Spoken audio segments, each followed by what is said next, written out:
a tiny bit in, but he is standing now, so we are complete with exercise. We also stood down from water ops. Looking forward to TLI.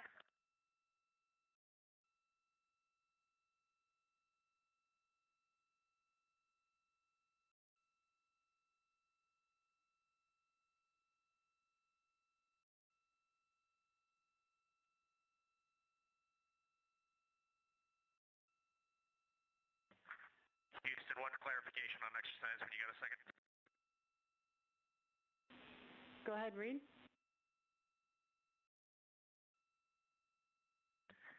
Hey, Victor is deferring his exercise for now, just due to time in the water bag. He was our lead water bag filler, so we will want to get him exercise this afternoon, please.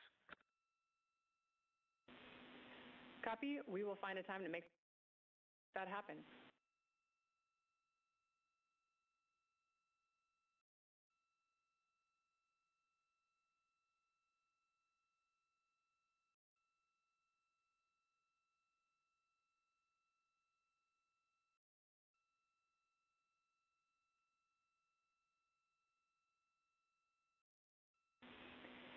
Integrity for some Nat Geo troubleshooting for Jeremy when you have a moment.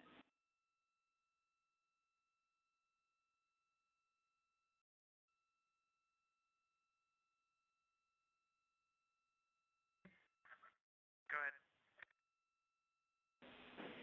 Jeremy, we have one small troubleshooting request from you. We're hoping it will not take very long, and it'll get us some good data to see what's going on.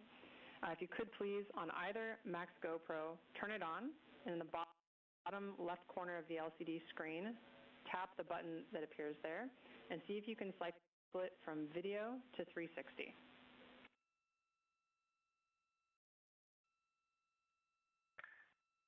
I can. That's how I've been getting it to 360 mode, is by tapping that. Okay. Copy, Jeremy. Thanks. Good data. And then for Reed specifically, but also the entire crew, there is a crew message on board for GoPro exposure adjustments.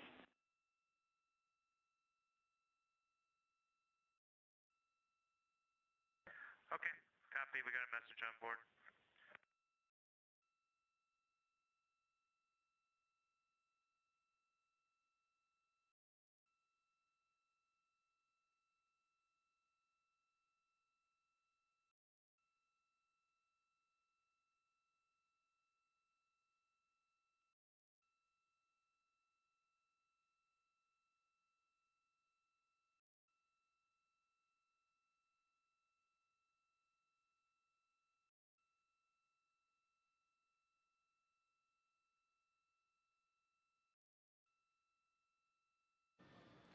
One day and 25 minutes mission elapsed time into the Artemis II flight, the first flight of humans aboard the Orion spacecraft.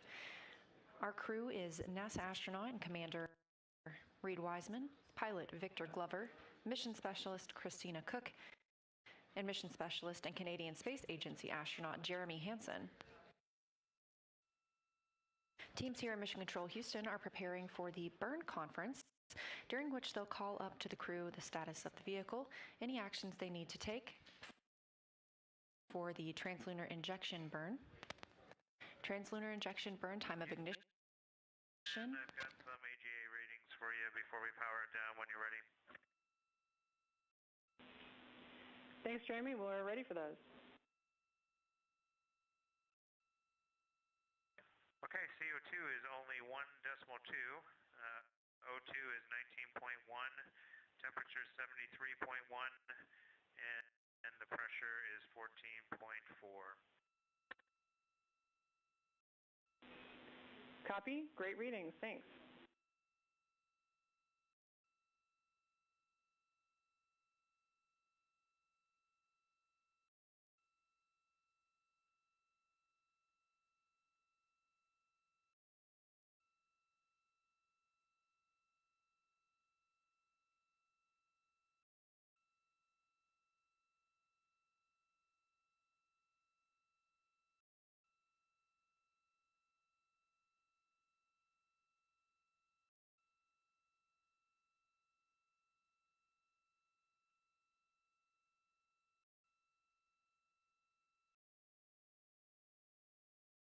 pick you up.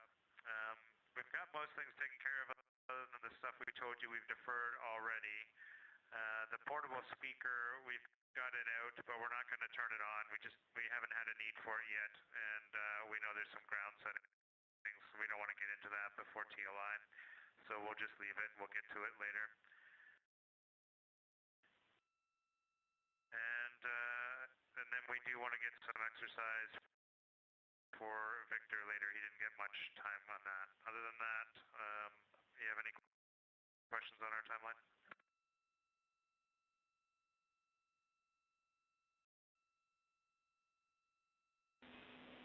Thanks for the update, Jeremy.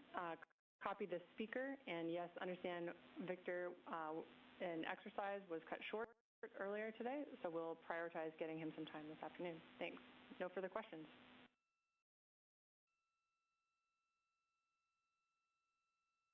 Okay, excellent.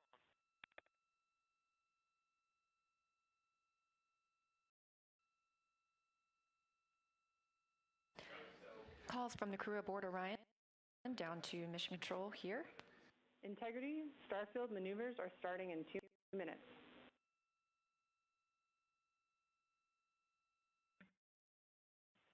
Integrity copies. That's the voice of Canadian Space Agency astronaut Jeremy Hansen. He was previously working with the National Geographic equipment, and on that timeline, troubleshooting some of the camera settings that he was having trouble with. The crew is capturing different facets of their life aboard Orion through that National Geographic timelined activity. Also relaying down the information that pilot Victor Glover didn't really get the opportunity to exercise on the flywheel device, as was previously timelined for him today. We do know that Commander Reed Wiseman was able to use that device, so teams here on the ground will look at the timeline and make sure Glover gets to exercise this afternoon as well. 45 minutes now from the translunar injection burn.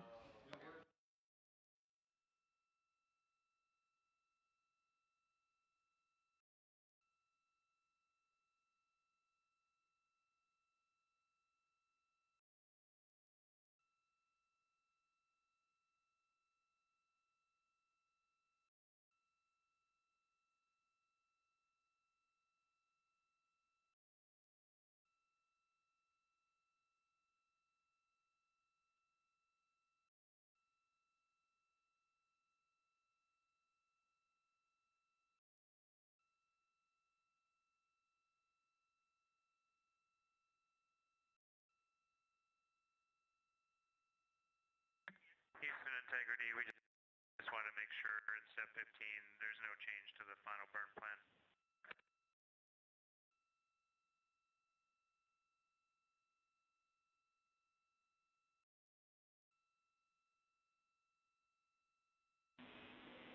Jeremy, we do have some small changes to the burn plan. It's currently being uplinked and should be complete shortly.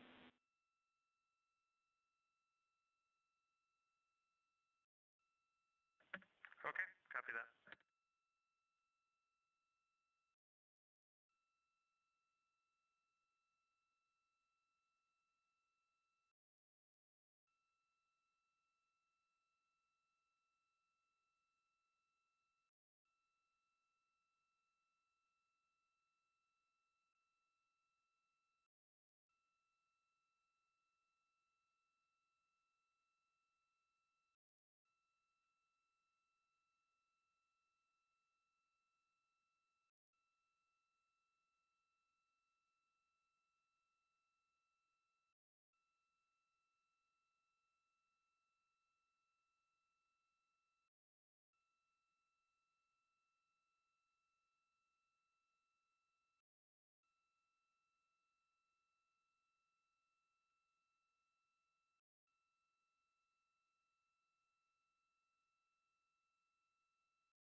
Integrity, Houston is ready for the burn conference when you're ready.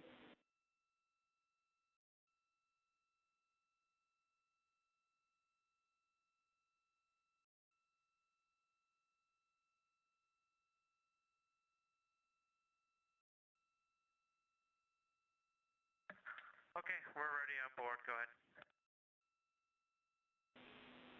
All right. The final burn plan has been uplinked. It's on board. We have no new vehicle statuses.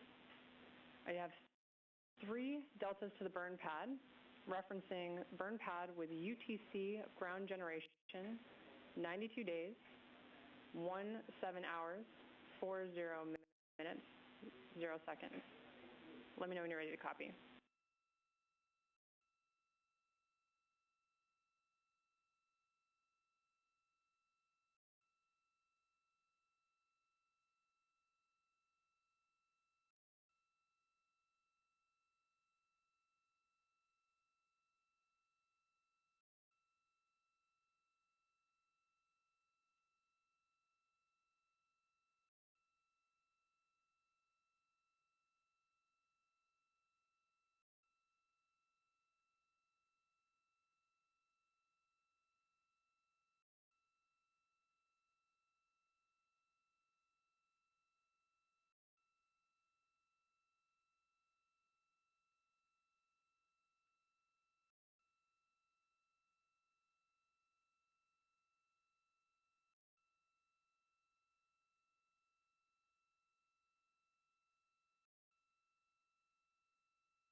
Integrity Houston, did you copy my last?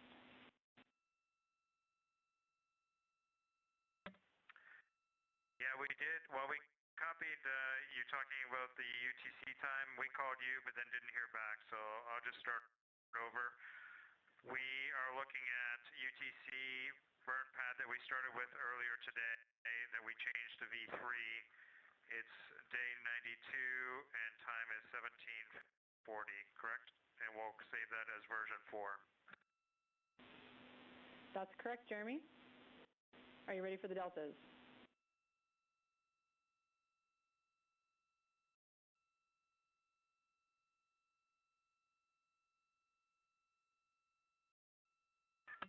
Okay, go ahead, your deltas. All right, all 3 are in the guidance solution box. Delta V totes, 1276.3 feet per second. TGO, 5 minutes, 50 seconds. Delta V feet per second, Z direction, -276.7.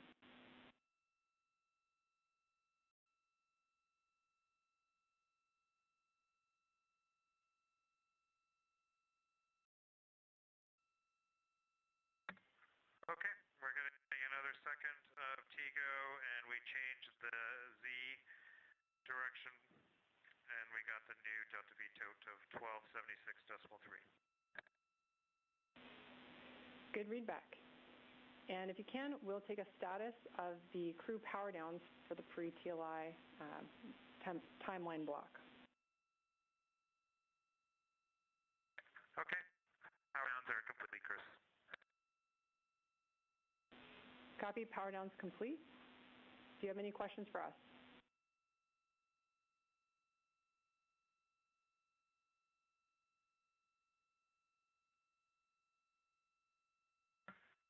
We don't have any questions, and I guess we might as well ask you for a go for targeting at minute 31.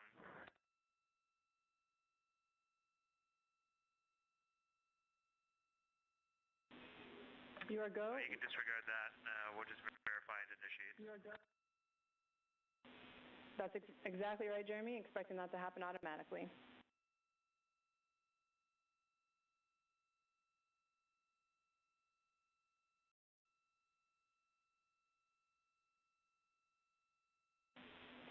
and integrity starfield maneuvers are complete.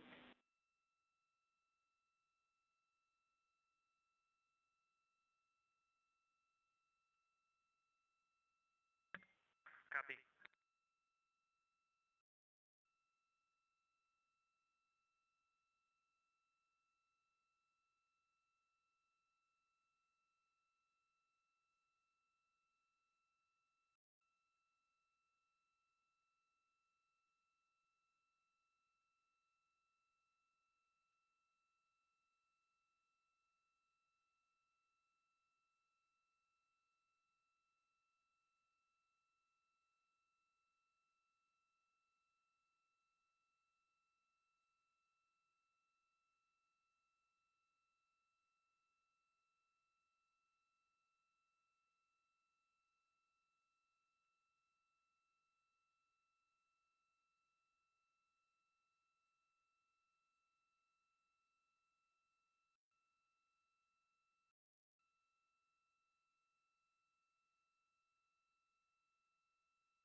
Now under 35 minutes until the translunar injection burn time of ignition.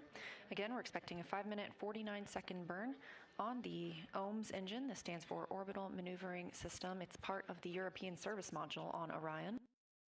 This is a live view from Orion looking down towards that European Service Module. You can see one of the solar arrays down in the bottom right. Orion continues to grow closer to Earth, now 5,000 miles away from the planet. At the time of ignition for the translunar injection burn, we will be just 115 miles above planet Earth, and approximately 1,000 pounds of fuel will be burned during translunar injection. Prior to heading to the moon, Orion must be at least one fault tolerant in all of its systems. Mission management team earlier today did poll go that we are ready for the translunar injection burn on time tonight. At this point, Orion has been in an elliptical orbit in contrast to the space station's circular orbit and was previously on the Deep Space Network, the first humans to be on that network in over 50 years. They've transitioned back to the tracking and data relay satellite systems that we are used to seeing for our friends aboard the space station. Earlier today, the crew powered on the rotational and translational hand controllers. These were used yesterday in the proximity operations demonstration when pilot Victor Glover manually flew Orion for the first time. Powering these on allows them to serve as a backup in case the burn didn't last as long or put us in the proper phase. The crew would be able to command small burns from the OMS engine on the service module in order to maintain a proper attitude. But all systems are looking good ahead of translunar injection burn, again scheduled for 6:49 p.m. Central Time.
Integrity, TLT and orb guide converged.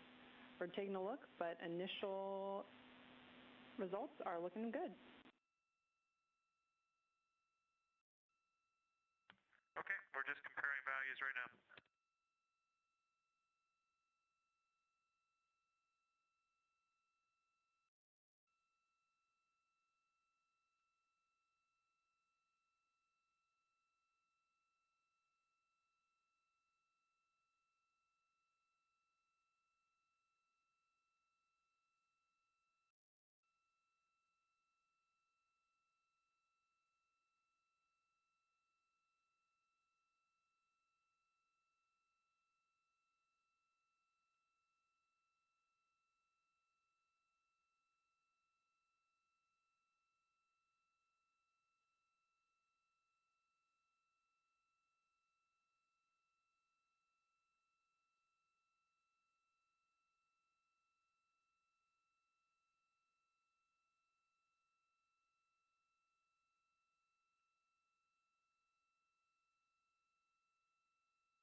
Integrity.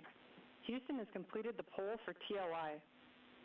When the engine ignites, you embark on humanity's lunar homecoming arc and set the course to return Integrity and her crew safely home. Houston is go for TLI.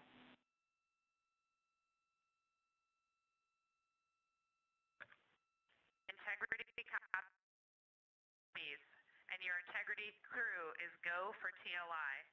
With this burn to the moon, we do not leave Earth, we choose it.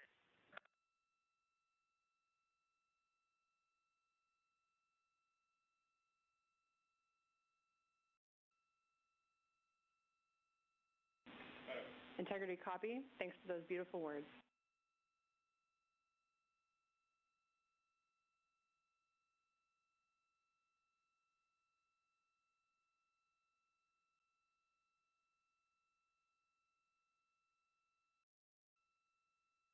Those thoughtful communications coming from Mission Control Houston and Capcom Chris Birch, NASA astronaut, reporting up to the crew aboard Orion that they are go for translunar injection.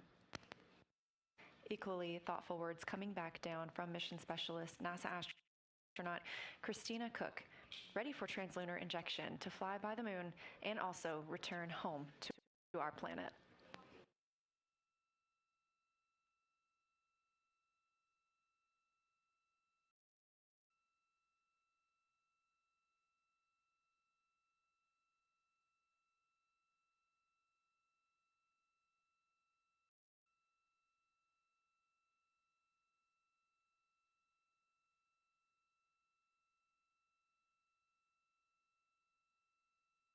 We're now 27 minutes until the time of ignition for the translunar injection burn. Orion now only 3,700 miles away from Earth. Again, that'll... Integrity, we've finished verification of our onboard targets. They look good.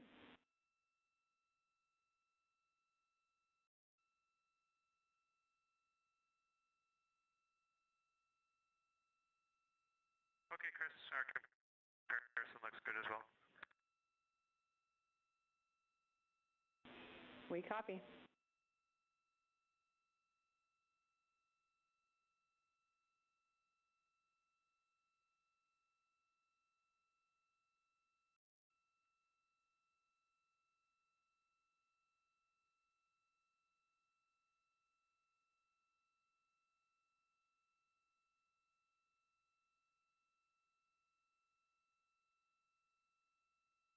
One day, 48 minutes since the liftoff of the Artemis II mission, our 4 astronauts aboard, Commander Reed Wiseman, Pilot Victor Glover, and mission specialists Christina Cook and Jeremy Hansen, all flying aboard Orion, the first flight of humans on this spacecraft. We are 25 minutes away from the time of ignition of the translunar injection burn. This is a 5-minute, 49-second burn on the orbital maneuvering service engine on the European service module. The view on the left side of your screen, looking down towards that portion of the spacecraft, you can see the solar arrays which gather power from the sun and store that in Orion's batteries. The spacecraft now 3,400 miles away from Earth. That'll continue to decrease until the time of ignition for translunar injection, when the spacecraft will be just 115 miles above our planet's surface.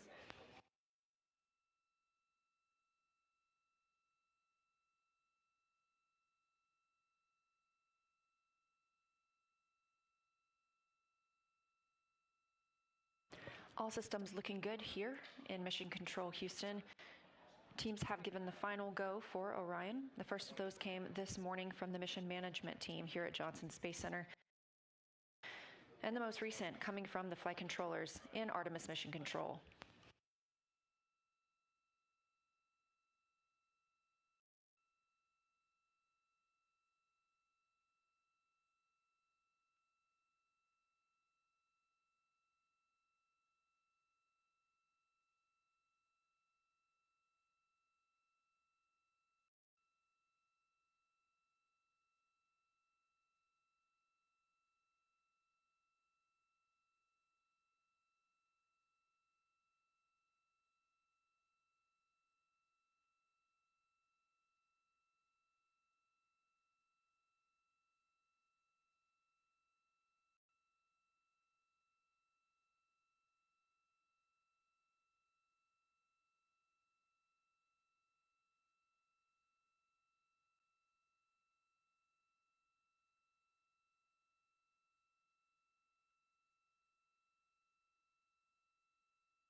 You're looking at a live view inside Artemis Mission Control here at Johnson Space Center in Houston, Texas.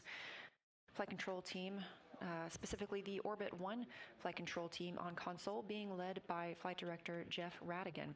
You've also been hearing the voice of Capcom Chris Birch, a NASA astronaut communicating with the crew aboard Orion. We've also been joined by NASA Administrator Jared Isaacman, sitting in the back of the room, here to monitor the translunar injection burn that will send our crew beyond the moon, the first time humans have done so in over 50 years.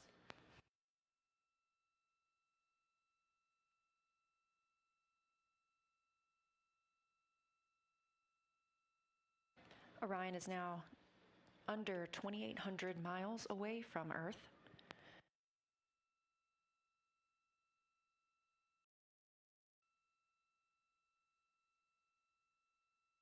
And again, we are 21 minutes away from the time of ignition for the translunar injection burn.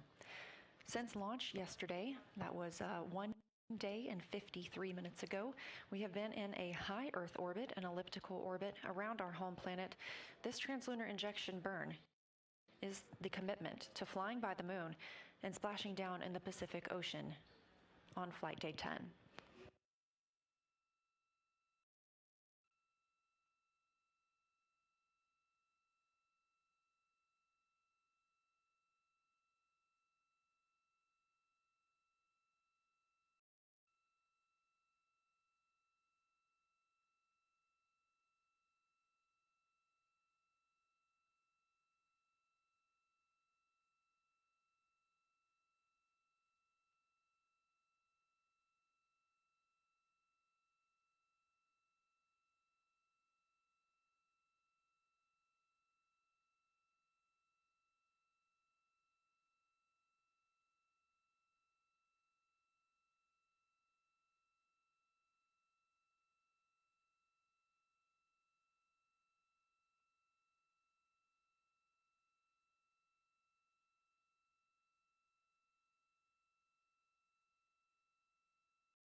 Integrity, paint pressures are good for the burn.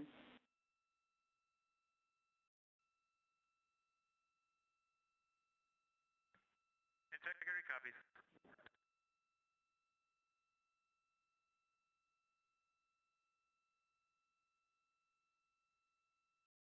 Under 20 minutes now from the time of ignition for the translunar injection burn. Teams on the ground reporting good configuration of the Orion spacecraft.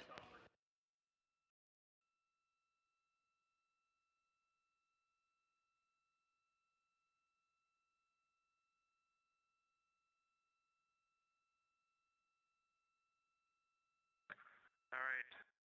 And Houston, we're showing DBDT, it's fluctuating, but 0.0129, and as it's still going positive up to 0.005.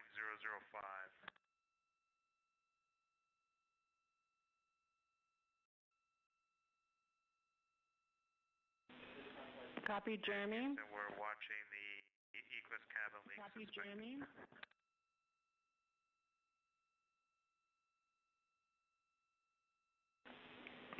Jeremy, we see DPDT stable. We want you to continue to monitor.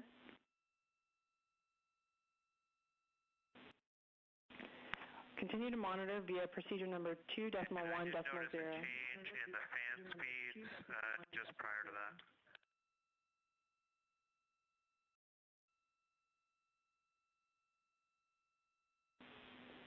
Copy, Jeremy, and that tracks with our actions here on the ground. We were just changing the ARS state.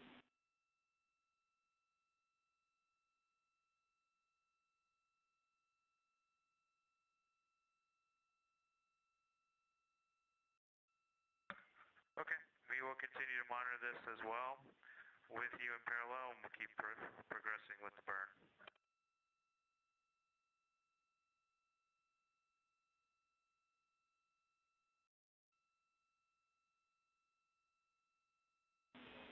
That's a good read back, Jeremy.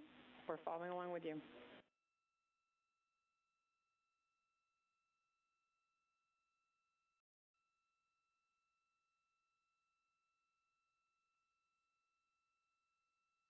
Calls from Mission Control Houston and Orion as they received a cabin leak warning. However, teams on the ground were transitioning the air revitalization at that time. The crew will continue to monitor the status inside the cabin. However, we are still go for translunar injection burn at this time.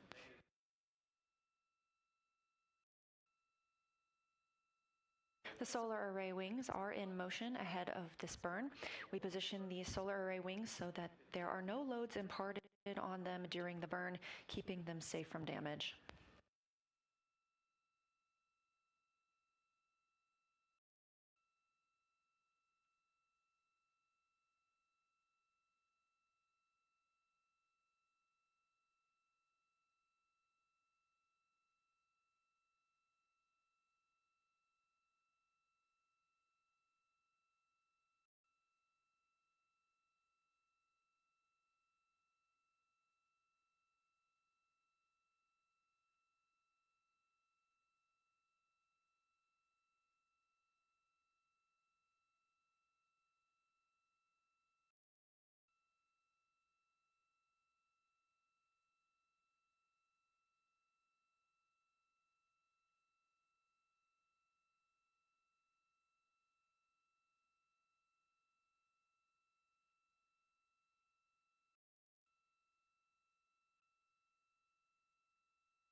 Integrity, we see a stable cabin pressure.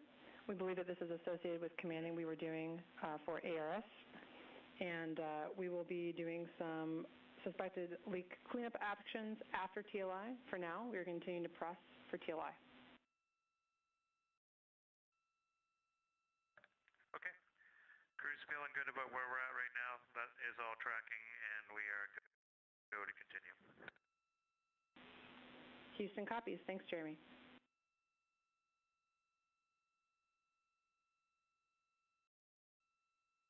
After looking at the data here on the ground, further confirmation from the teams that they believe the warning the crew received was when they switched over the air recirculation system following the exercise that occurred earlier.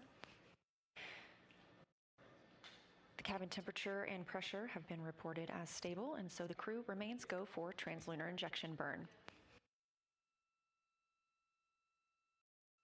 They'll take some actions to clear that warning that they received after the translunar injection burn, which is targeted to start just about 14 minutes from now.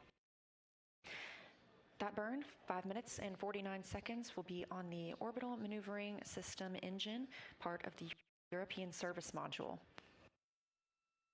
We are now 1 day and 1 hour into the flight of Artemis II.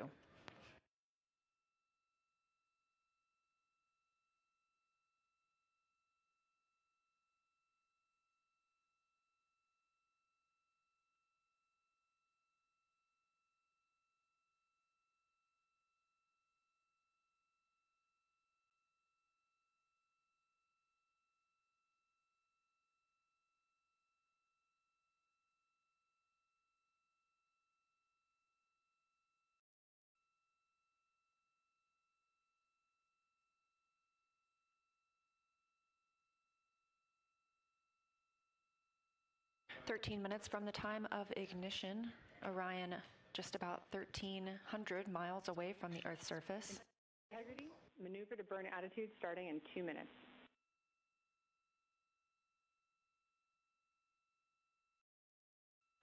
Integrity copies.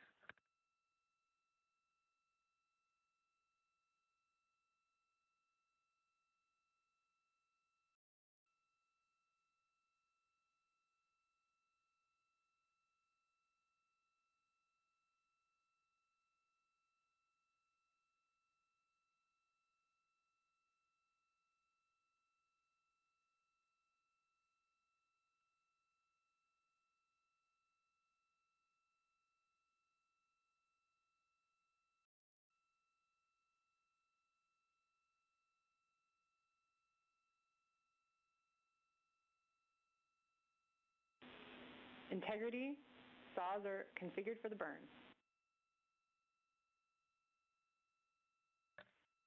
Copy, saws. The calls you hear in Mission Control Houston coming from Capcom NASA astronaut Chris Birch up to the crew aboard Orion. The solar array wings have been configured into the position for the burn.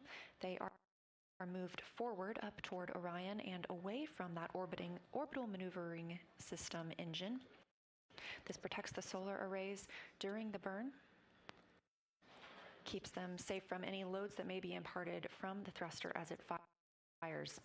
Again, coming up on 11 minutes until the time of ignition, and we are standing by for Orion to maneuver into the burn attitude.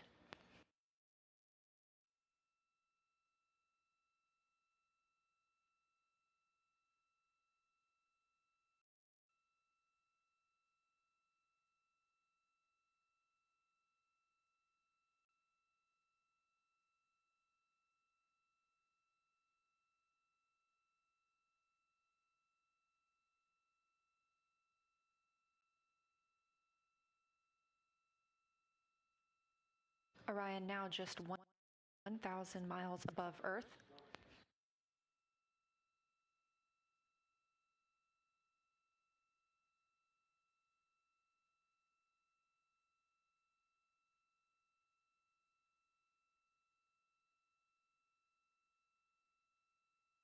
Just over 10 minutes until time of ignition for the translunar injection burn that will send Orion beyond the moon and commit us to a splashdown in the Pacific Ocean on flight day 10. Approaching 900 miles above Earth's surface, and at time of ignition, Orion will be just 115 miles above Earth, approximately 250,000 miles away from our lunar neighbor.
Quiet here in Artemis Mission Control at Johnson Space Center in Houston, Texas, as we approach the translunar injection burn. Less than 9 minutes away from time of ignition of this 5-minute, 49-second burn.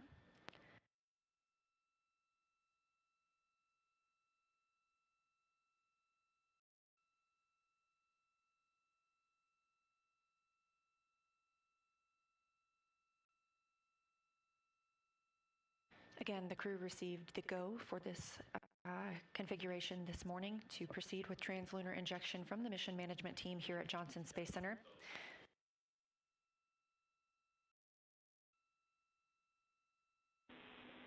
Integrity, roughly 1 minute left in our maneuver to burn attitude. Okay, we show the same.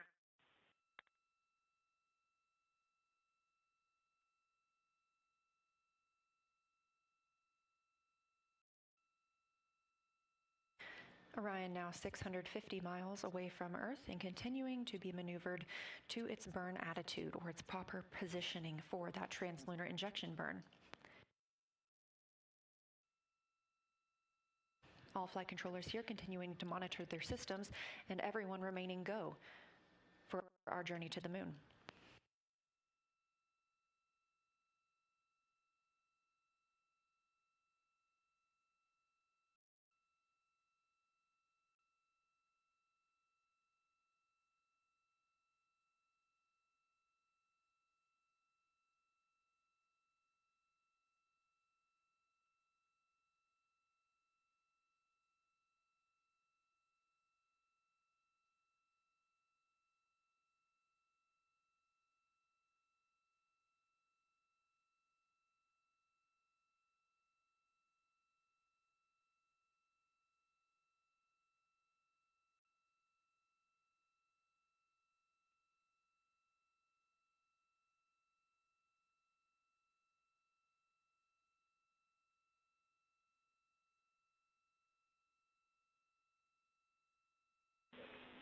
Integrity, Orion is in burn attitude.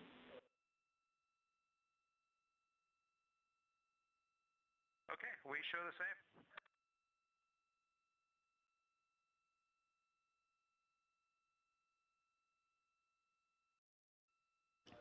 Capcom Chris Birch confirming to the crew that Orion is in the proper attitude, the proper positioning for the translunar injection burn, now less than 6 minutes and 20 seconds away. Orion is less than 500 miles from our Earth. Again, we will watch that tick down to 115 miles above the Earth's surface.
Coming up on 1 day and 1 hour and 10 minutes since the launch of the Artemis II mission from Kennedy Space Center in Florida, and we've just marked 5 minutes until the time of ignition for the translunar injection burn, which will send us to the moon.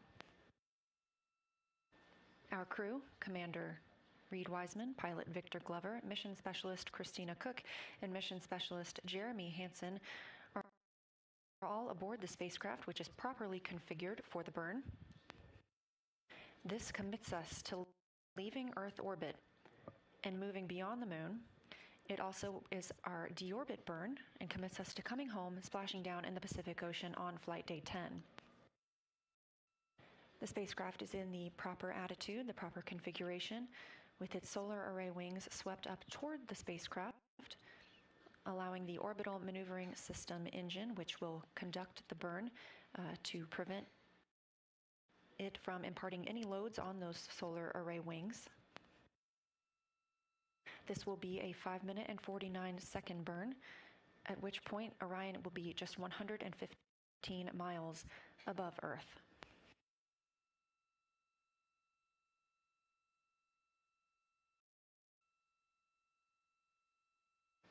It remains quiet here in Artemis Mission Control at Johnson Space Center in Houston, Texas, as teams continue to monitor their systems.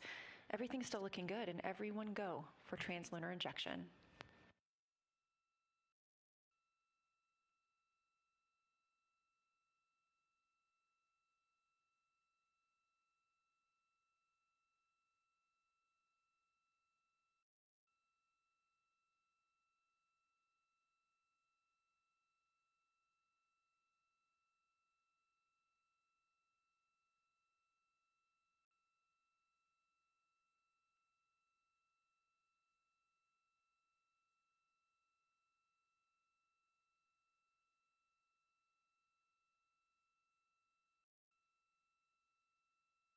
Three minutes now until the time of ignition for the translunar injection burn.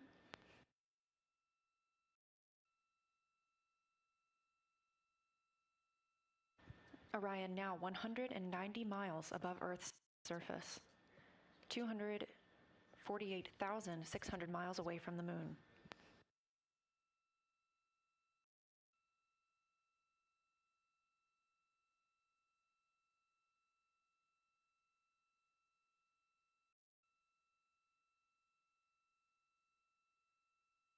Continuing to hear good reports from the flight controllers here, Artemis Mission Control in Houston.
Orion just 130 miles above planet Earth. As we mark 1 minute until the time of ignition of the translunar injection burn, correction to an earlier report, that will be a 5-minute and 50 second burn on the orbital maneuvering services engine.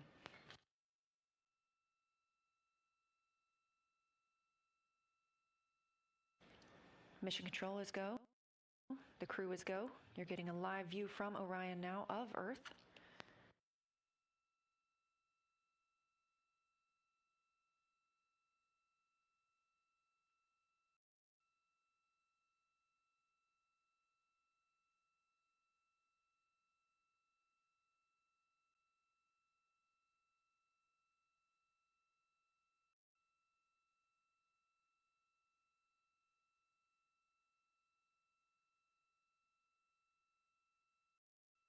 Ten seconds until translunar injection burn start.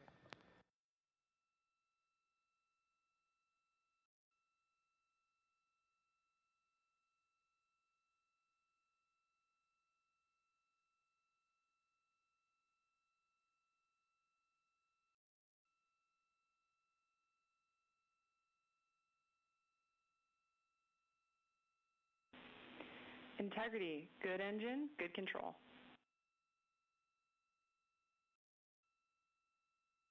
We show the same. Feels great up here. At MET, mission elapsed time of 1 day, 1 hour, and 14 minutes into the Artemis 2 mission. As Orion was flying 115 statute miles above Earth and 247,600 miles away from the moon, we have the start of the translunar injection burn that will send the crew around the moon, the first humans to do so in over 50 years.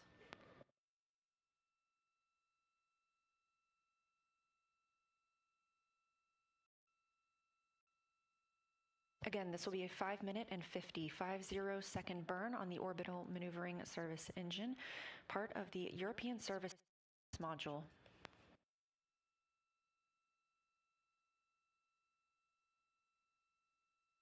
Continuing to hear good calls here from Prop in Artemis Mission Control in Houston, Texas.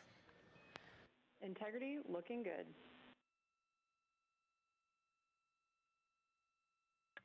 Integrity copies.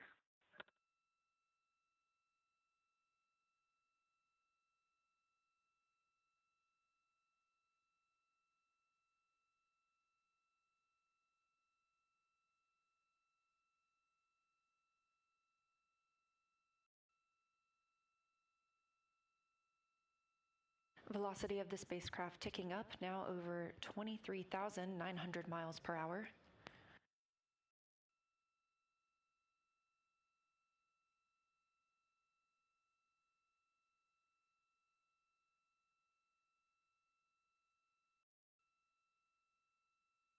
Two minutes into this 5-minute and 50-second burn.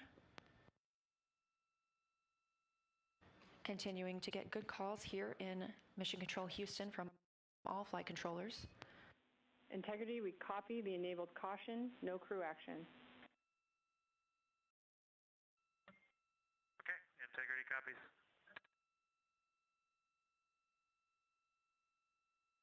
The crew did receive a caution on their screen and have no action at this time. We continue to burn the translunar injection burn.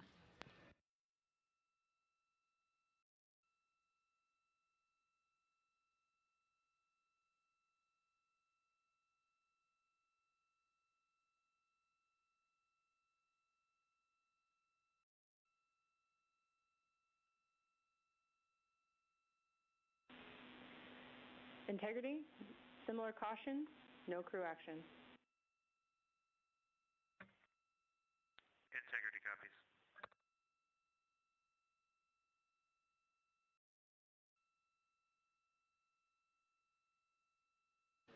Over 3 minutes now into the translunar injection burn.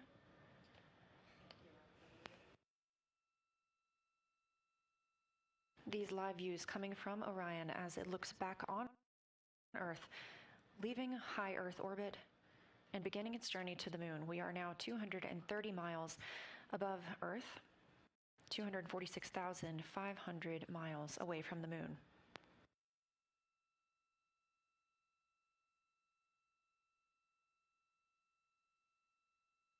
Again, this burn started on time, MET, mission elapsed time 1 day, 1 hour, and 14 minutes. We are targeting a 5-minute and 50-second burn. We've just hit the 4-minute mark into the burn. Quiet here in Mission Control Houston as flight controllers continue monitoring all systems. Everything looking good.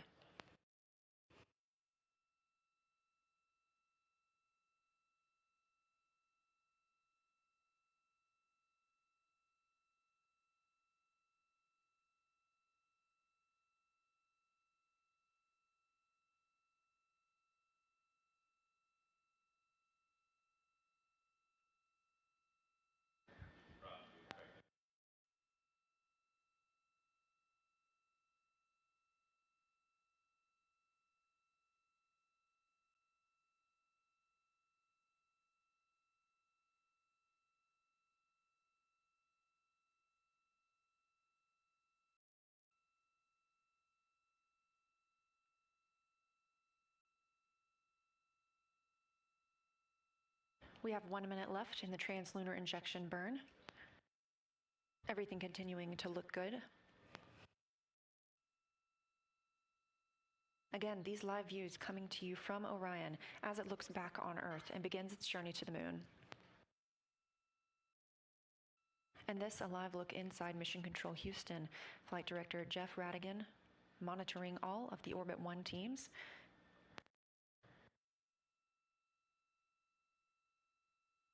NASA Administrator Jared Isaacman has also joined us in the room to monitor the translunar injection burn. We have less than 20 seconds left of this burn. This is the final major burn for the mission, because this also serves as our deorbit burn.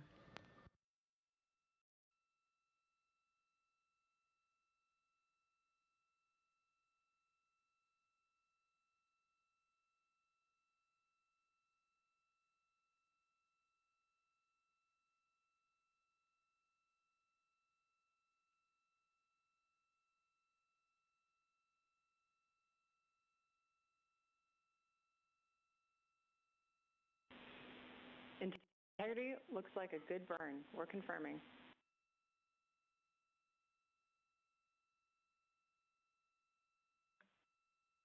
Integrity copies. Confirmation from teams here on the ground to the Artemis 2 crew aboard Orion. We have translunar injection burn cutoff and early reports that it was a very good burn.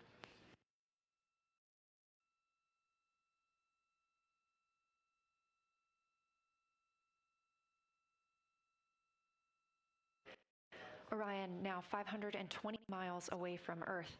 Just 5 minutes ago, we were only 115 miles above Earth's surface. That distance will continue to increase as we are now on a trajectory to fly around the moon for the first time in over 50 years.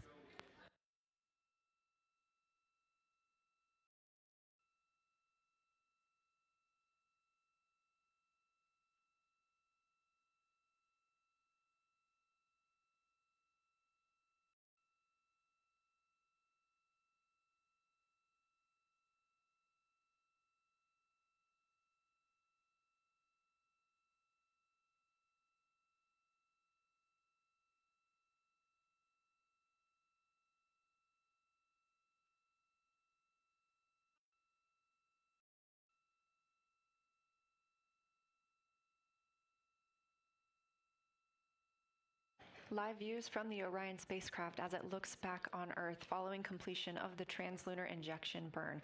The burn that commits us to flying around the moon. It also commits us to a return to our home planet on flight day 10 and a splashdown in the Pacific Ocean. But for now, these views of Earth as Orion starts its journey.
This is Artemis Mission Control.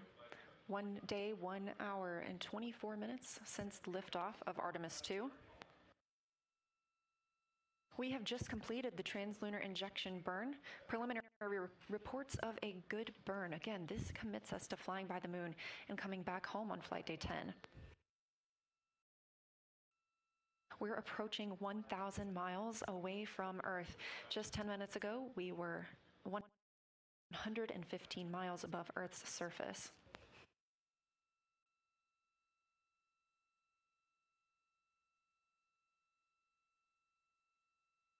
Since launch, Orion has been in a high Earth orbit.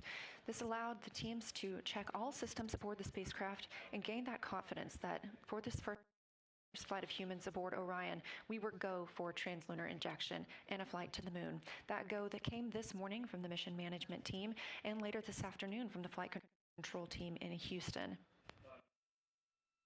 Crew reported that they were go as well. And now we are going.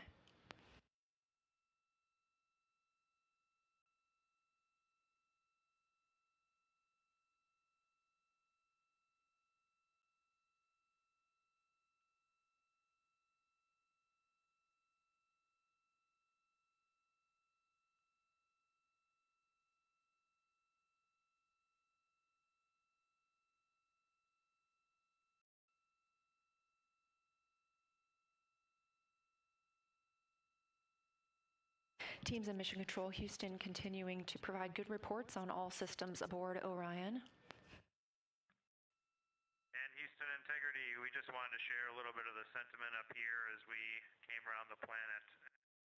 And we're zooming over just 100 nautical miles above it if you got a moment.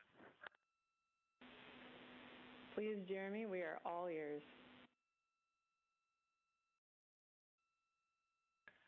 Well, with that successful TLI, the crew's feeling pretty good up here on our way to the moon, and we just wanted to communicate to everyone around the planet who's worked to make Artemis possible that we firmly felt the power of your perseverance during every second of that burn. Humanity has once again shown what we are capable of, and it's your hopes for the future that carry us now on this journey around the moon.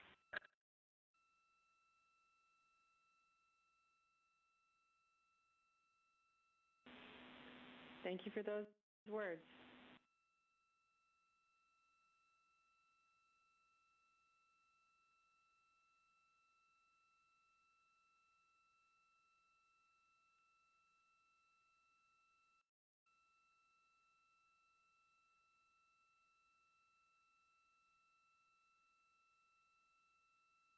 Poignant words coming down from Canadian Space Agency astronaut and mission specialist on Artemis 2, Jeremy Hansen. It's his first time to space, and it's the first flight of a Canadian to the moon.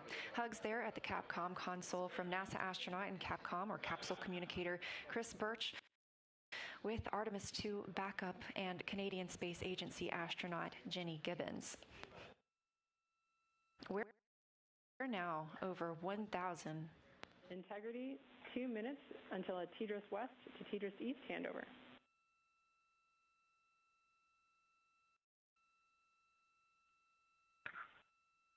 Integrity copies.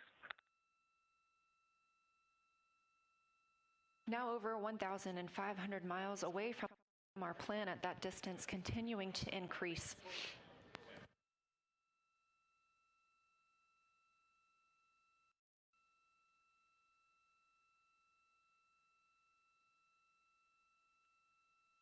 You can keep track of Orion's distance from the Earth and to the Moon at any time by visiting nasa.gov/track-Artemis.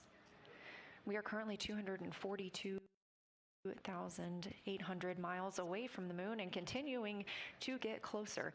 We will do so until flight day 6 when we make our closest approach during the lunar flyby.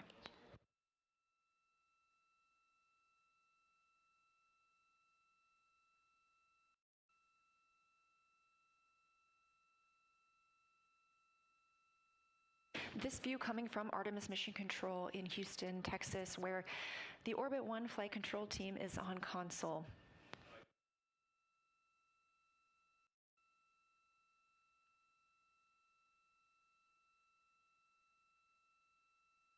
Team members continue monitoring the flight of Orion and the systems aboard the spacecraft.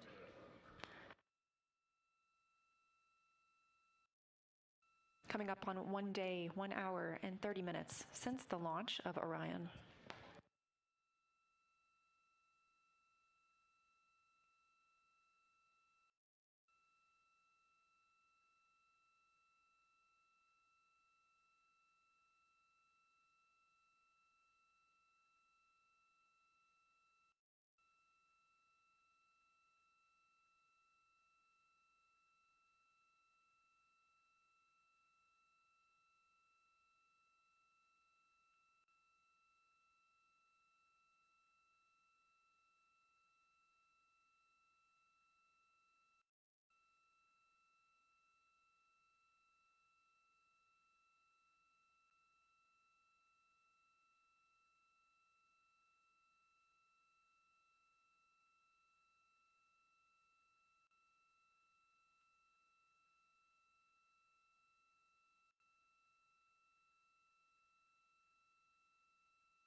Houston, integrity, our HC stow is complete.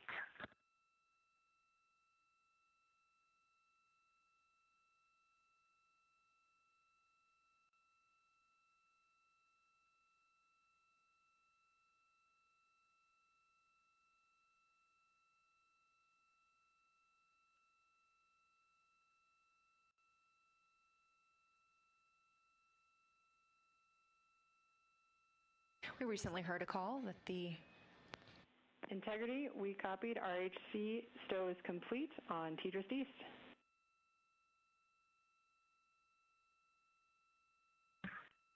Great, comm check.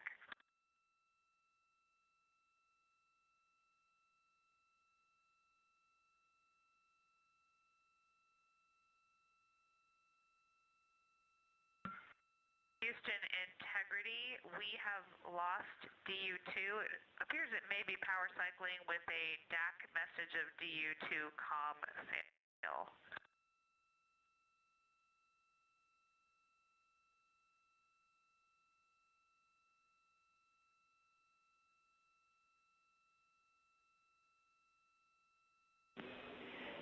Integrity, we copy. We saw that enunciated caution, toggle in and out of alarm.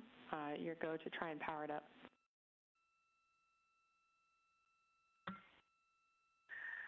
And Houston, it was in a power cycle after going down, and it has come back up. We are going to go ahead and understand the prop cautions are no action. They are recurring and going away a few seconds later. We'll stand by for any other troubleshooting words on DU2, but so far it looks like it's nominal.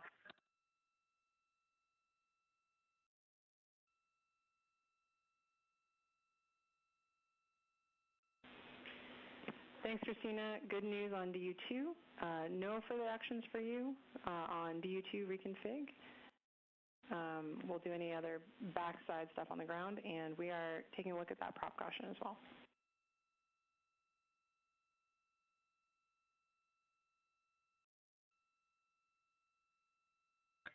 Copy all, and copy also the good comm check on Tidris.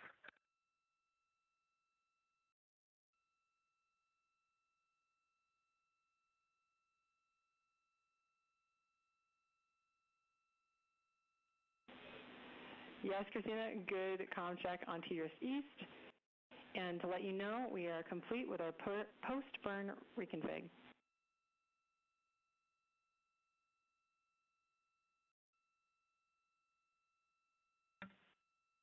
Copy all.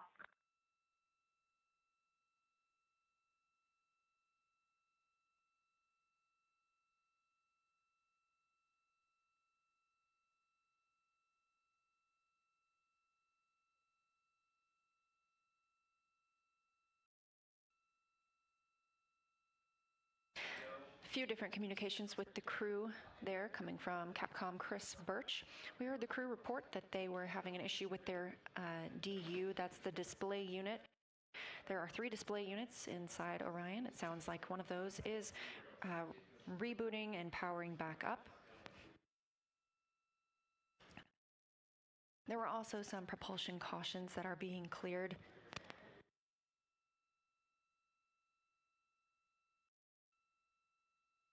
Additionally, we are still on the Tracking and Data Relay Satellite System, or TDRS, and have handed over to TDRS East, confirming that we had a good voice check on TDRS. We won't be on TDRS for long. We will be switching back to the Deep Space Network as we continue to increase our distance from Earth, now 2,780 miles away from our home planet.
Over 3,000 miles away from Earth now. Integrity, we are maneuvering to the Earth-viewing attitude.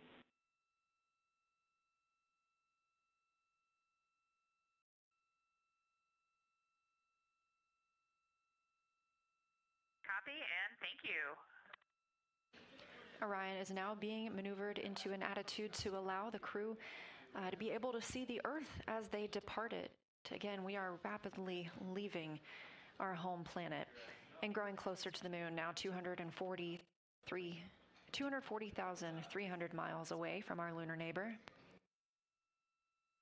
In about 5 minutes, we will transition from the Tracking Data Relay Satellite System as our primary method to communicate with the crew over to the Deep Space Network. They'll remain on the Deep Space Network all the way around the moon and until they return to Earth.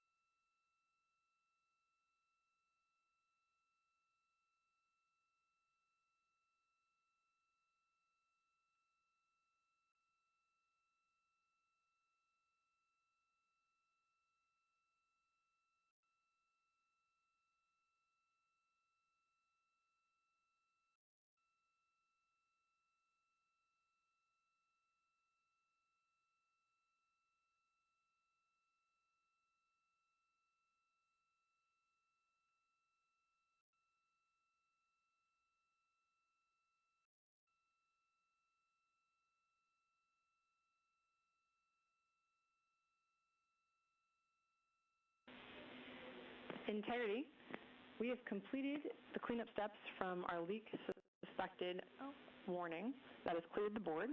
We've reset FITR, and so now we'll be able to detect any changes per our nominal config.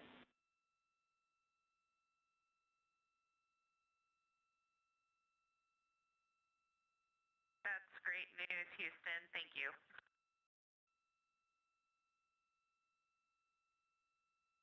Capcom capsule communicator NASA astronaut Chris Birch calling up to the crew aboard Orion, also known as Integrity.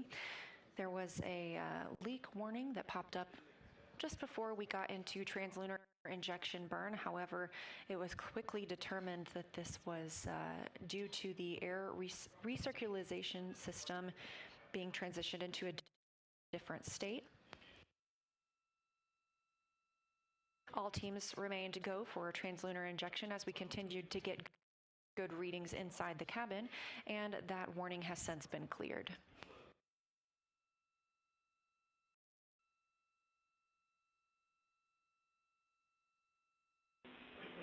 Integrity, 2 minutes to TDRS East to DSN handover.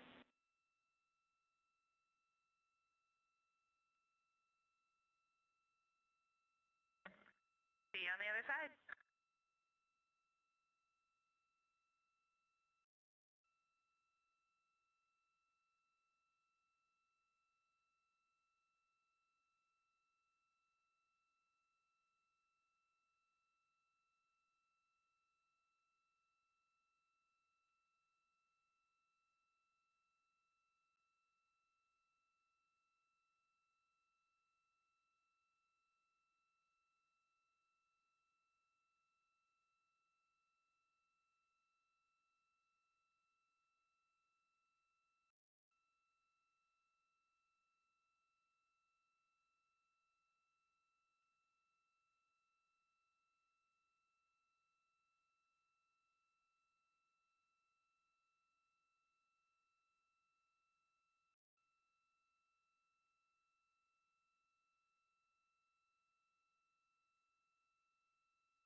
Standing by for TDRS to Deep Space Network handover.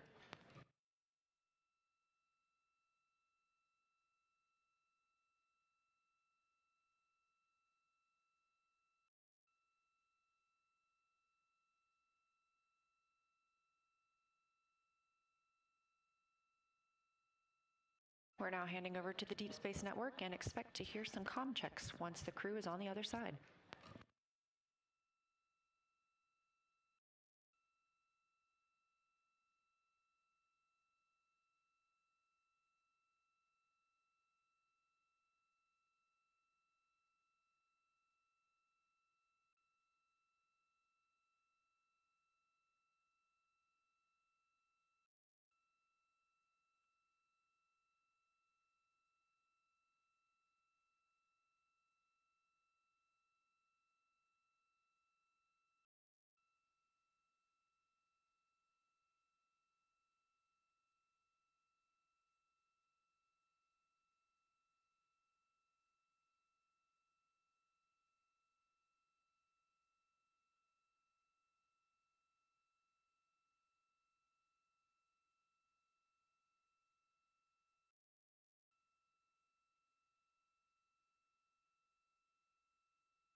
Integrity, Houston, comm check on OE1 on DSN Madrid.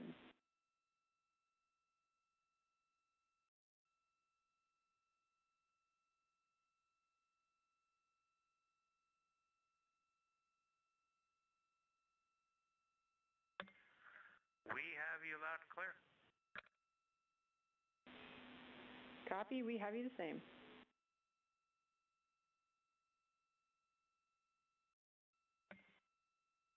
And we are getting just a beautiful view of the dark side of the Earth right now, lit by the moon. Phenomenal.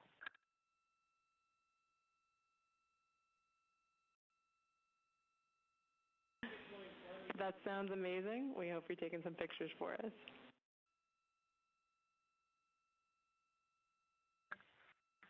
Yeah, none of us can get to lunch because we're glued to the window. We're taking pictures. Reed said he just can't take it anymore.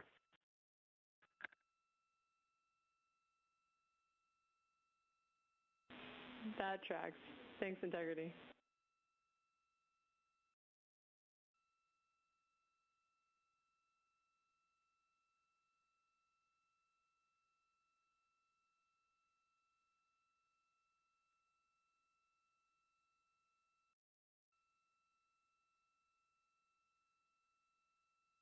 We have good communication checks on the Deep Space Network with the crew aboard Orion. Commander Reed Wiseman, Pilot Victor Glover, Mission Specialist Christina Cook, and Mission Specialist Jeremy Hansen, having recently completed the translunar injection burn, are now on their way to the moon. The Orion spacecraft was oriented so that they would be able to see out the windows as they departed Earth. We are now 4,687 miles away from our home planet, a number that's continuing to grow and will do so until we fly by the moon on flight day 6.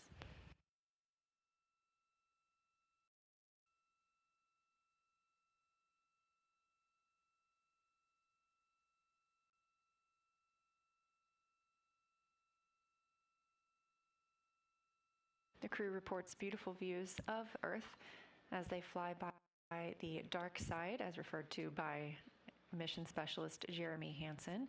They are taking photos that we will expect to see downlinked later on and look forward to sharing.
"30 minutes since the start of the translunar injection burn." Again, that was a 5-minute and 50 burn using the orbital maneuvering service engine on the European service module.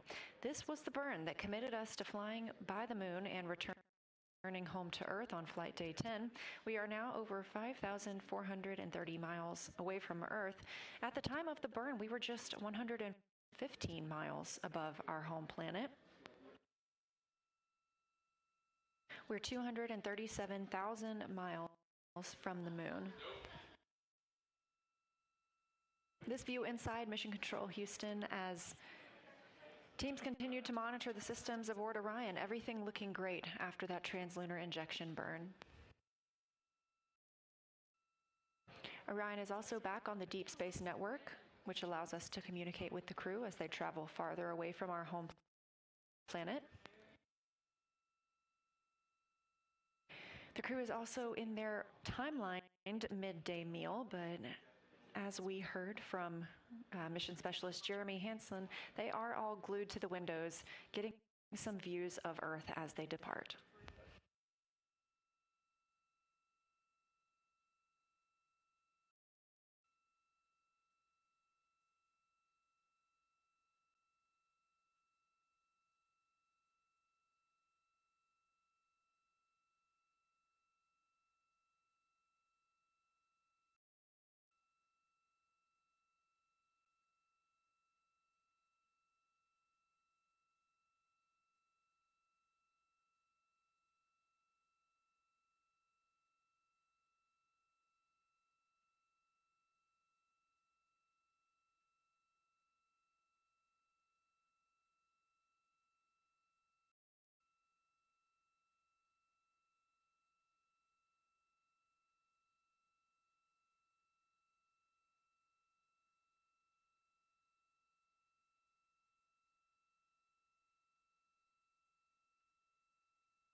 This view of visualization of Orion, you can access this at any time by visiting nasa.gov/track Artemis. This is called ARROW, the Artemis Real-Time Orbit website.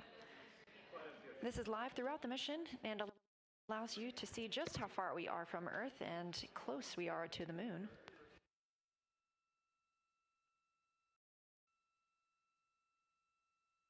It's now been 1 day, 1 hour and 50 minutes since liftoff of the Artemis II mission.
This is Artemis Mission Control here at Johnson Space Center in Houston.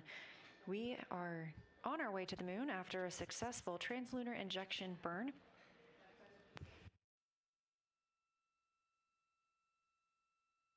We are expecting a news conference this evening to discuss the status of the mission at this point, the translunar injection burn itself. That's slated to begin at 8:30 p.m. Eastern, 7:30 p.m. Central Time. It may get a bit of a delayed start. Integrity, for your information, the PCL pointer is set to slot 2 for post-TLI.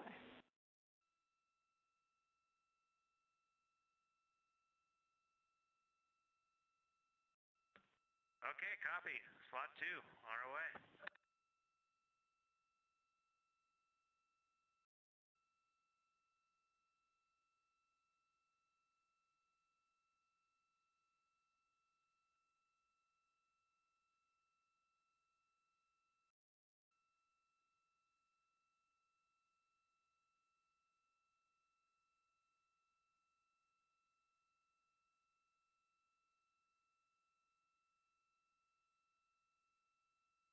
Again, as I was mentioning, we are expecting the news conference to start momentarily.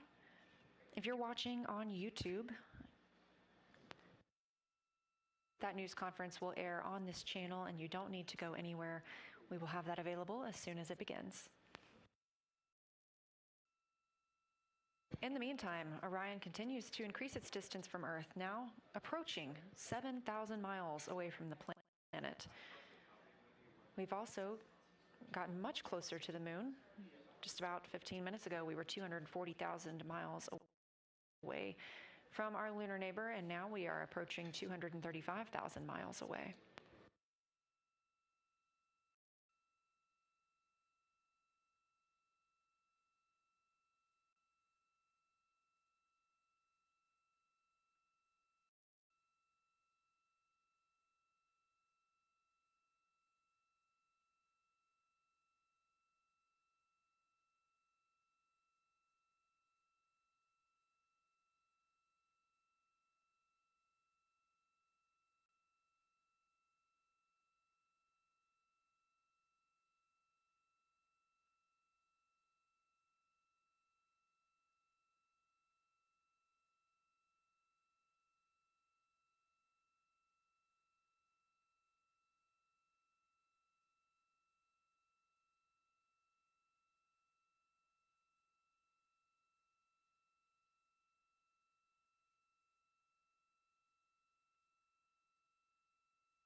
This is Artemis Mission Control. We are standing by for the beginning of today's press conference about the status of the mission and the translunar injection burn.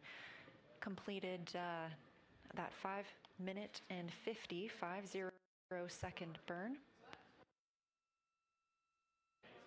Right on time and put us in the proper position to fly by the moon on flight day 6 and return to Earth on flight day 10.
This is Artemis Mission Control at Johnson Space Center in Houston, Texas. Again, we had a successful translunar injection burn that commits us to flying around the moon and coming home. Our crew of 4 aboard Orion in their midday meal. And here on Earth, we are standing by for the start of our news conference about the status of the mission. If you're watching on NASA's YouTube, you don't need to go anywhere. We're going to bring that to you right here, and we'll be here in Artemis Mission Control.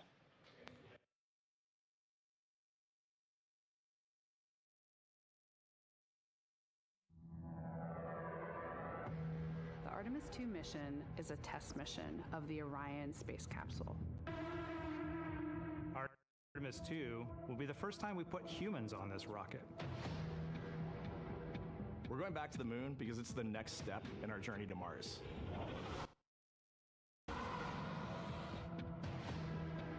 We were always going to the moon. Pushing ourselves to explore is just core to who we are. That's a part of being a human. And liftoff. We shall return. Continuing to test out every bit of Orion. Coming back to Earth, 7 miles a second. When humanity sets big goals, we can bring together genius from around the world. You have the best people on planet Earth putting this vehicle together. That's what's up. To innovate for the benefit of humanity and to inspire the world through discovery. And here we go.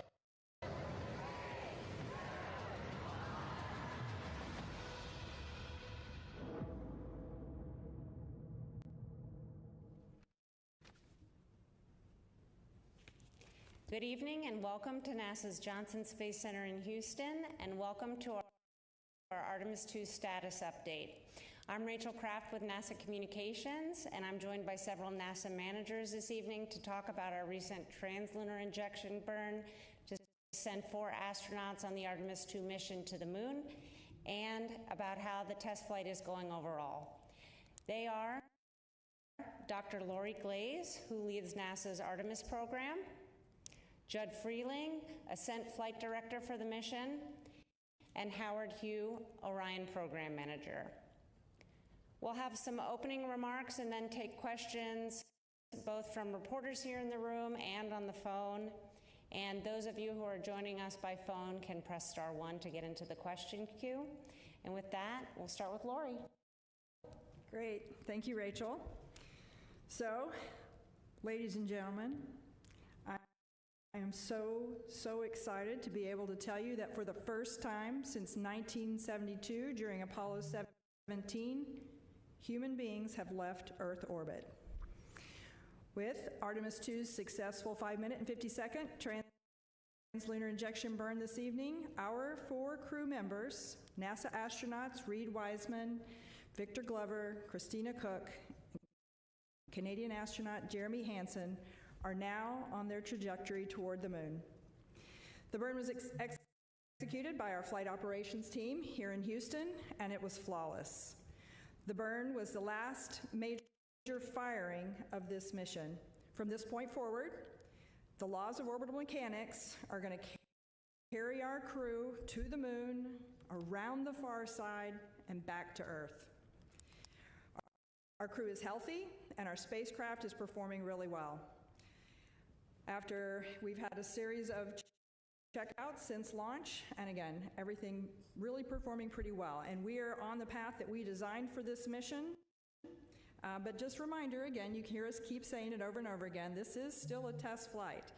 We are getting, and we're going to continue to get lots of new data every day, important information as we continue learning how we're going to operate this Orion spacecraft in the actual space environment. And I'll tell you, we're already learning a lot as we go. We've encountered several things along the way. We're not really tracking anything right now that's of concern, but anything that we've encountered since we've launched was brought to our mission management team today and discussed, and the satisfactory path forward on every case, and a unanimous decision to proceed forward with the go for the translunar injection burn. So you'll hear a little bit more about some of that here in a minute, all the things that we've been doing. Just a reminder, we got 8 days of work ahead, and we intend to learn as much as we can, everything that we can that this vehicle can teach us. And with that, let's see, before I do that, we had a couple images we wanted to share. Let's see if we can pull some of those up. I wanted to share one of my favorite images. This one I saw last night. Actually, I was getting onto the plane to fly here from Florida. This one popped up, and I just absolutely love this one. Looking out the window, you can see the solar array wing there and the OMS engine from the Orion spacecraft, and then you can see Earth's crescent in the back. I just thought it was absolutely gorgeous with our crew members being able to see out the window there and get that photo. It's just absolutely beautiful. And then the second image I wanted to show you, you'll hear a lot more from Howard about the proximity operations demonstration that was conducted yesterday evening. And let's see, is that one going to come up? It's coming back. It's coming back. There it is. And in this image, you can see Victor Glover on the left there. He was using the manual controls to maneuver the spacecraft, and then Reed Weiss on the right there was calling out the commands. So it was really, I hope some of you got a chance to watch that. I was riveted. It was absolutely spectacular to hear Victor's narration of the whole activity. So super cool. So with all of that, I am going to hand it over to Judd, and he can talk us through some of the details about the flight so far. All right. Thanks, Lori. It's been a great couple of days to be in this business.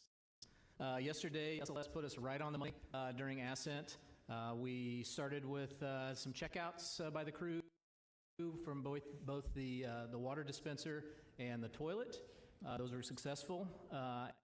And ICPS then burned us with our energy raise maneuver, got a stable orbit. We did have a brief outage that was due to a ground issue that we now rectified, and we understand that's not going to be a problem henceforth. And then, let's see, the ICPS then gave us a great amount of energy, put us in the high Earth orbit with the apogee raise burn. Again, right on money, so really happy with that burn. After that, as Lori mentioned, Victor did the ProxOps demonstration, gave us a lot of great feedback on how the vehicle responds in preparation for future rendezvous operations. So very valuable data. We also checked out all the carbon dioxide scores, all 3 beds, successfully checked out, and CO2 is doing great in the vehicle. We did, once we were done with the ProxOps demonstration, the ICPS on its own did the automatic deploy of the 4 QSATs, and then also ICPS did its disposal burn, and so that all went well. In the middle of the crew sleep, we also had them wake up and do the perigee raise burn, and that was 100% successful. Got us again back into orbit, raised our perigee to about 100 nautical miles. So we're happy with that performance as well. This morning we woke up. They had a conference with the flight control team and our flight director, Jeff Reagan. Went over some details of anything that they had changes to the timeline, which were minimal. They did an exercise test of the wheel. That was successful. Reed reported it was exactly like training. His arms were really tired, and he got a great workout. So we took some samples of what the carbon dioxide was while we were doing exercise, and that was all great as well. And of course, just a little under an hour ago, we did the transmission, which sets us up for the free return around the moon, and also for splashdown in San Diego. So with that, I'll hand over to Howard to give some more details on it. All right, thanks, Judd. Really excited to be here. Wow, what a great 2 days, huh? I haven't slept, I don't think, very much over the last 24 hours, just following all the things that happened for my spaceship. We had a perfect ride uphill, got to orbit, spent a good day, just checking out systems, and we're getting ready for a TLI that Lori talked about, and a successful TLI and a really great precision burn that we just had. But I'll talk about the things that we accomplished yesterday. Yesterday, as you know, we did a proximity operations demonstration with our camera and with a spacecraft called Driving Car.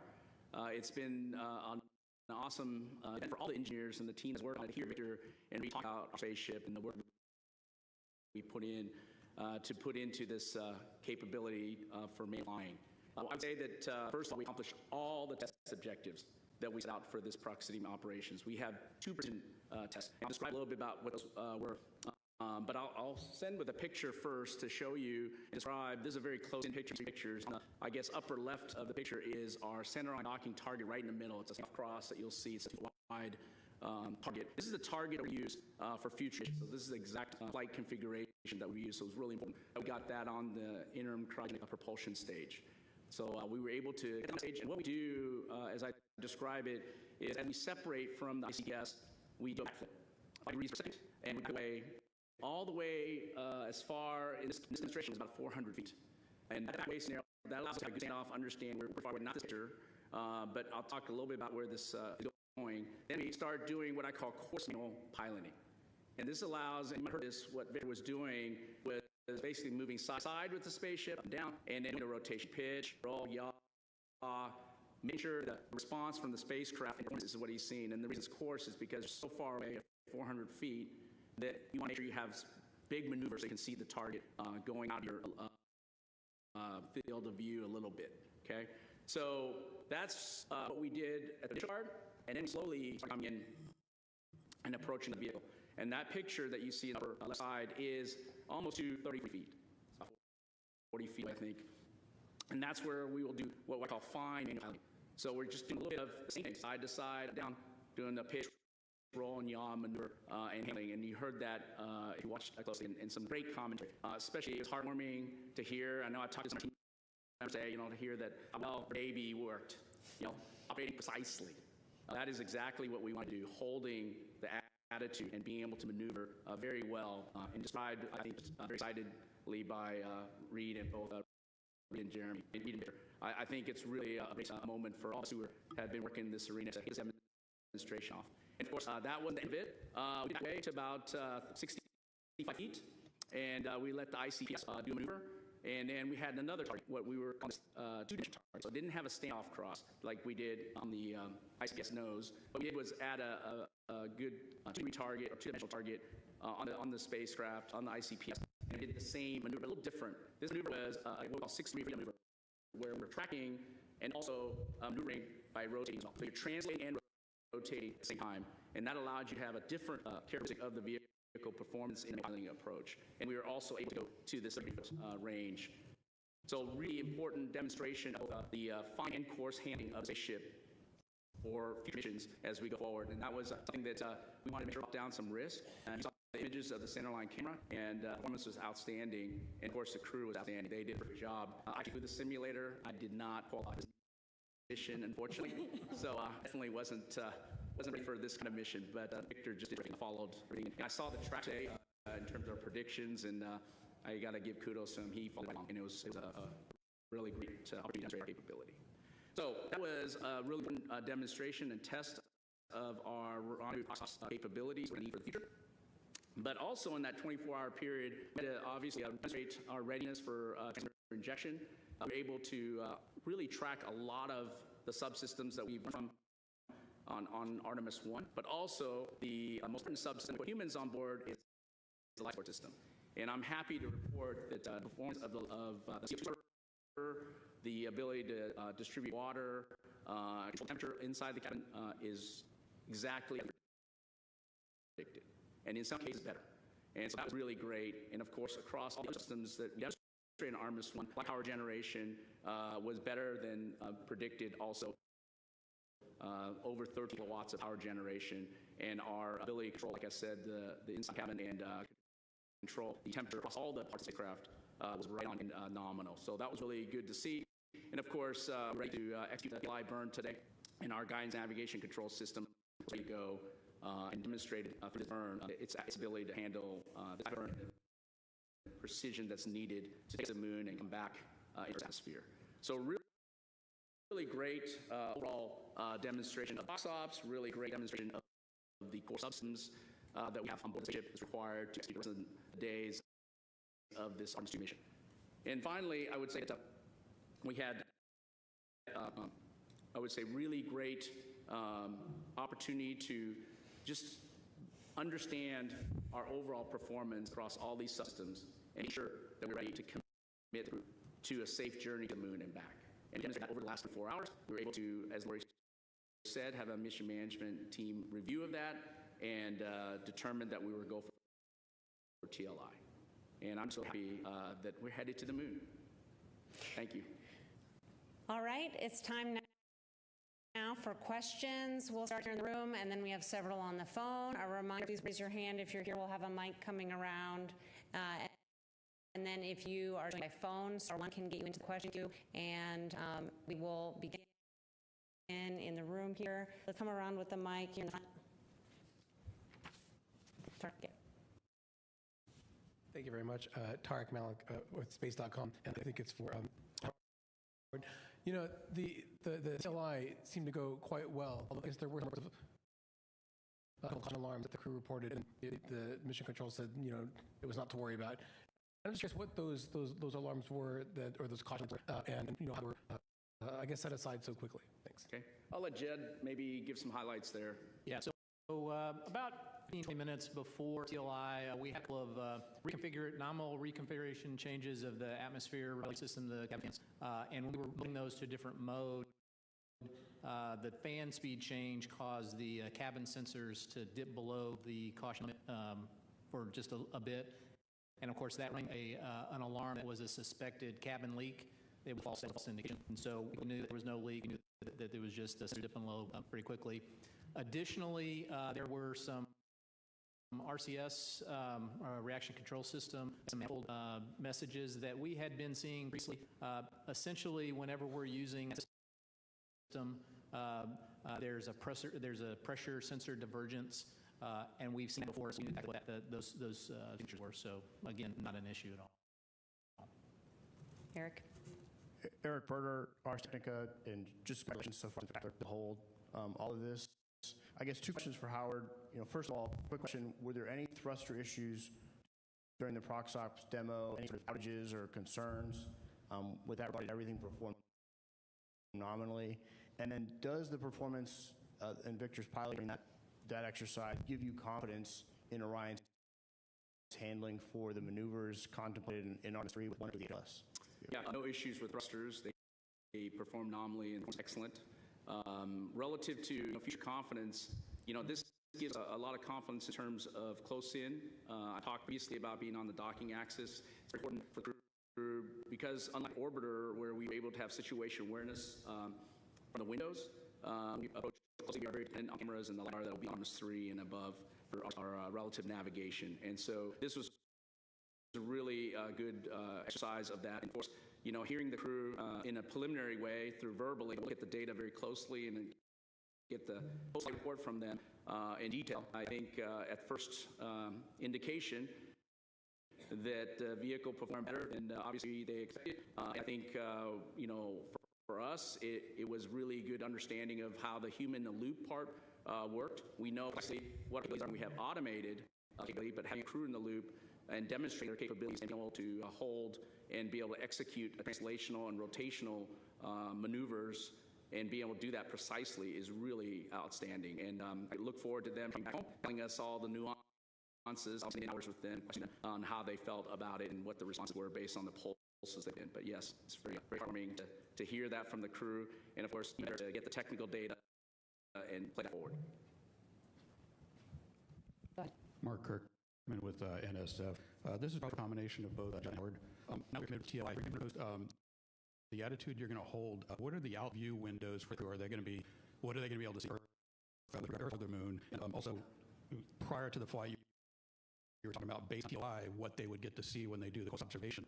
It was based on a single high, medium, or low. What did we end up getting based on the launch day and the TLI that we're in? And if you don't mind, just based on what he said with Howard, it sounds like Mike said and you said that handling qualities, tight, damping, that this is better than you did. Is that a statement? You want to start first and go ahead. Talk about that? I would say that, you know, there's a human in the loop kind of element, and we practice that. So I would say, yes, definitely maybe better than we anticipated in a lot of ways because there's variations by which we go into space. On a closed loop control system, for guidance navigation control, when you have automated system, you know precisely and you predict exactly how the system is run. The crew is well trained. And Victor did exactly what he needed to do, and spacecraft responded.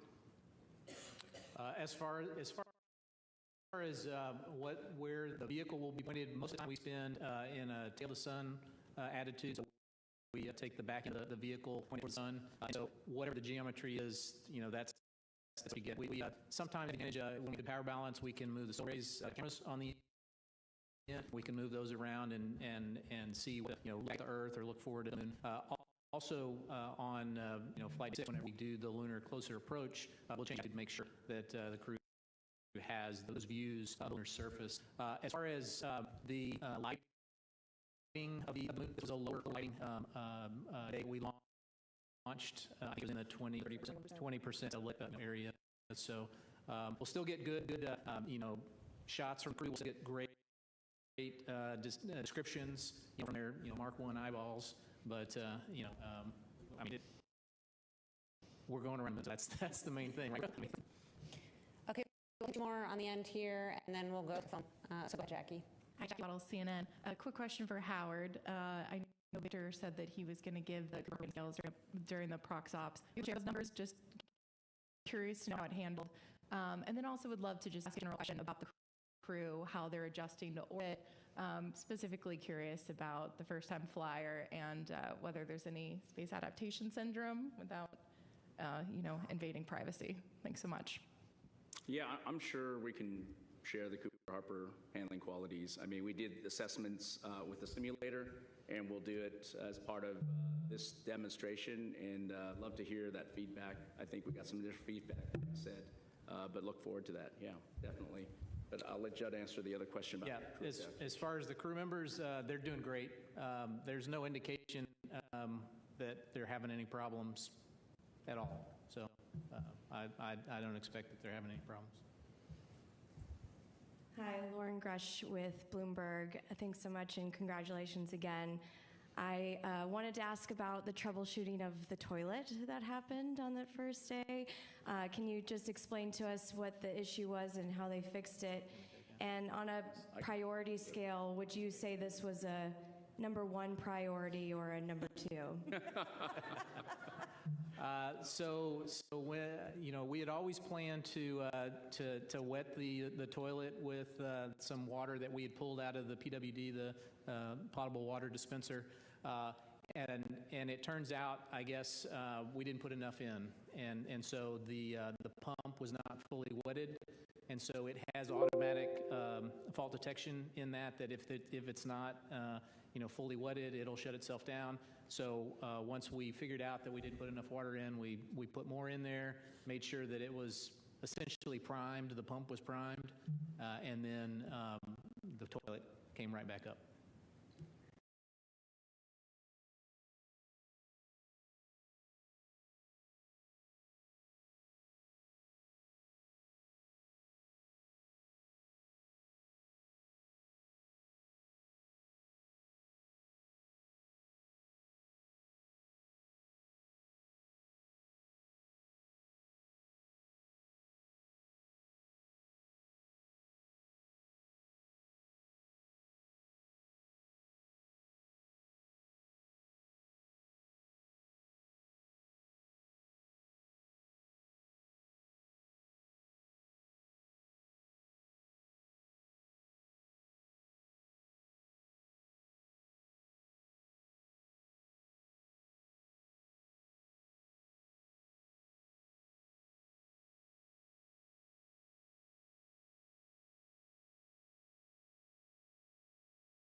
I will say that in addition, a good kind of byproduct of this, while we're working through those procedures, we were able to check out the secondary vent line for the urine as well. And so that was a good, that's an alternate path. If we could not go with the primary line, we were able. Hey, Marcia, thanks for the question. I'll let you speak to what the mood was like on mission control. I was actually sitting up observing the room and listening in on the loops, and everything was it seemed like it was going very smoothly. They always seem so calm and controlled down there in mission control. Up in the room where I was with other folks, as soon as we counted down, we started that burn. We sat in silence and watched the clock go and waited for that statement that said the burn was complete. And that was, it's just wonderful to just sit there, watch, enjoy it, and say, we've done this. So it's a great accomplishment. We're really proud of all the teams that got us to this point. Let's see, the second question, about the distance. So the anticipated distance, I believe, was around 4,600 miles from the surface, is that right? And it's a good burn, so I'm anticipating we'll be pretty close to that, but I don't know that anyone's done the actual calculation yet. Yeah, assuming that we had a nominal burn, which we did, the max distance that our folks calculated was 219,639 nautical miles max distance from the Earth. Yeah, okay. So, as far as the mood in mission control, these teams have done lots and lots of simulations, and so I would say they're consummate professionals. Everybody, even with the sensor problems that we had, able to do the TLI and get us through everything perfectly. So I mean, I wouldn't say there's any stress level at all. Yeah, maybe Lori, I'll jump in on the mission evaluation